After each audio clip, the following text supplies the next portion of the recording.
Well, the reason I stayed and went through the program was in the course of our conversation, even though I was kind of getting into my mode of, you're not changing me, she said, if you complete our program, you're going to become eligible for Section 8 housing, which meant I won't have to worry about where my babies are going to sleep. The motivation to say that you can get a good job with an education wasn't what motivated you. It was No. how to take care of your kids that Yes. motivated you. Yes. Family's a good motivator, because in poverty, that's all you have. You know, you might get a big screen TV from rent to own.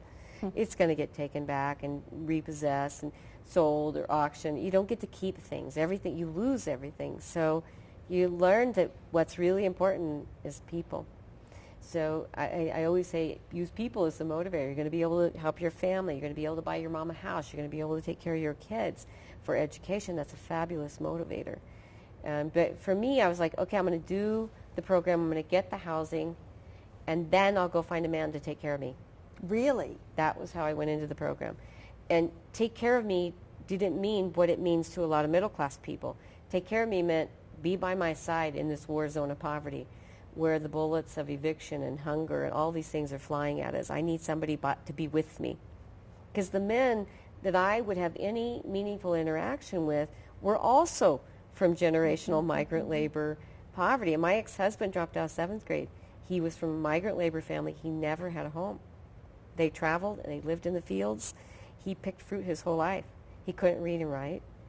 And so when we married, we had our honeymoon in a cherry field in Wenatchee, Washington. And we began our life exactly as we'd grown up.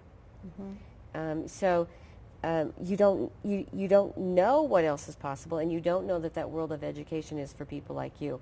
And in my world, we saw teachers as the same as police. They were... You mean really nice people that help you, which is a middle-class view. Yes. Well, I grew up, my only experience with police officers, they took away everybody I loved. I'm the only family member who's not been incarcerated. And right now, United States of America is #1 in the world for putting human beings in cages. And 80% of them can't read at 8th grade level. I mean, China's caging fewer people than us per capita. 80% can't read at 8th grade level. 44% have mental health issues. 72% have undiagnosed learning struggles. And if you go and you listen to their stories, you hear poverty, poverty, poverty, poverty, poverty.